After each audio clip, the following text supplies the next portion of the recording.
दिए बुद्धं शरणं, और बुद्धि कैसे जुड़ी है? शिक्षा से। एक एक शब्द को समझना। बुद्धि कैसे जुड़ी है? शिक्षा से। फिर बुद्ध ने कहा कि धम्मं शरणं, अपने आचरण को संभालिए।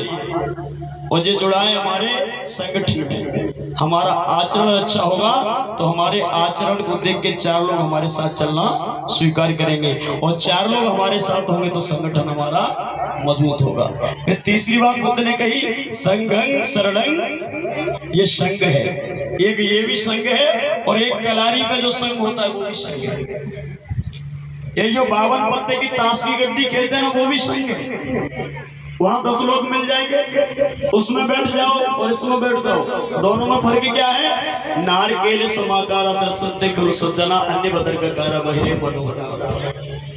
ये संस्कृत है, इसको हिंदी में बताता हूँ। नारकेल समाकारा दर्शन दे खलु सज्जना। खलु मत कहते हैं, खलु कहते हैं सज्जन व्यक्ति को। दर्शन माने देखना, नारकेल माने नारियल का फल, समाकारा माने समान। जो सज्जन पुरुष होता है वो नारियल के फल के समान ऊपर से कठोर दिखाई देगा, लेकिन उसका हृदय अंदर से नारियल की चटक और नारियल की गरी के समान मुलायम होता है। ये सज्जन की पहचान होती है। अन्य बदरकारा बहिरे मनोहरा, अन्य जो दुर्जन होते हैं, जो दुष्ट प्रवृत्ति के लोग होते हैं, बदरकारा। बदरकारा मतलब बेर के बराबर, बेर के समान। जैसे बेर ऊपर से मुलायम होता है, मोटा वाला बेर देखा है, इसको पेमदी बेर कहते हैं, देखा? ऊपर से कैसा होता है?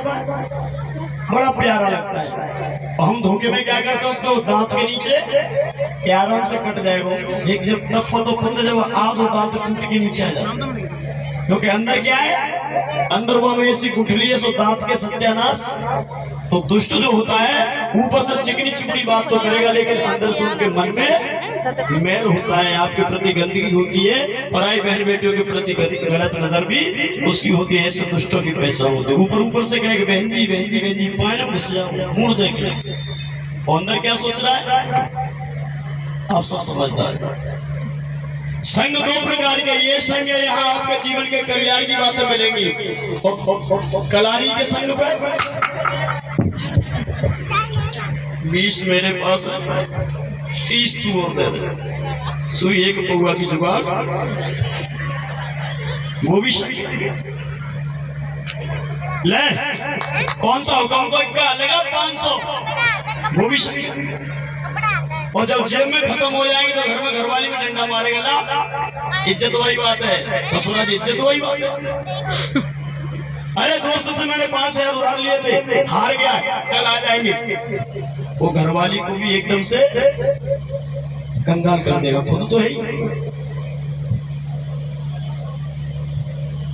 तो संघ में जाओगे आपका कल्याण होगा, शिक्षित बनोगे आपका कल्याण होगा। ये बुद्ध के विचार थे। अब बाबा साहब की तरफ चलिए, मैं बता रहा हूँ समानता कितनी है। बाबा साहब ने कहा कि शिक्षित बन बुद्धि से, और फिर संगठित रहे, और तब तू संघर्ष करना। शिक्षा होगी और संगठन होगा, तब तू संघर्ष करेगा तो दुनिया की कोई भी ताकत तुझे झुकाने वाली नहीं है। ये बाबा साहब ने समकक्ष विचार थे दोनों।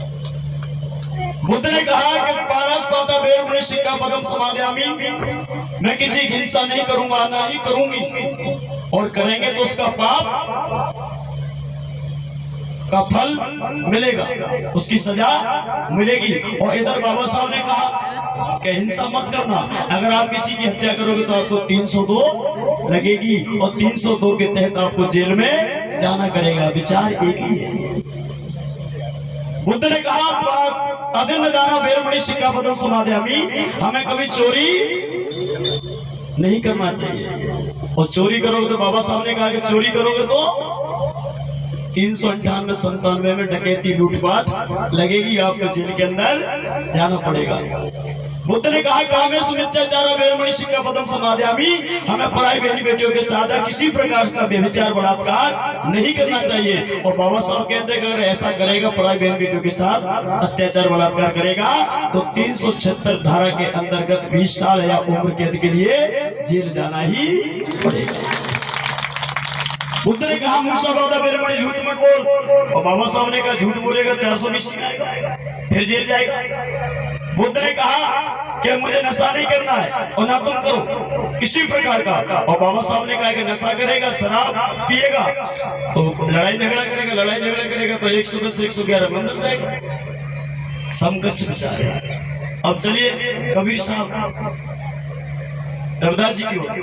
कबीर साहब रविदास जी जब देश में आए, उन्होंने देखा कि पुष्पमित्र शुंग ने हमारे बुद्ध भिक्षुओं का सर कटवा कटवा के 2-2, 3-3 हजार सोने की मुद्राएं इनाम में रखी थी। कोठारी आप यहाँ से, प्रमोद जी आप बैठिए, सामने लोगों को दिखाई नहीं देता। धन्यवाद।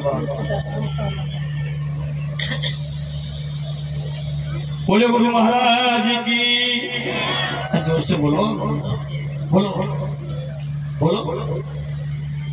अच्छा पहले हम बोले, मतलब वही है कि तुम नहीं बोले वो तुम। बोले गुरु महाराज की।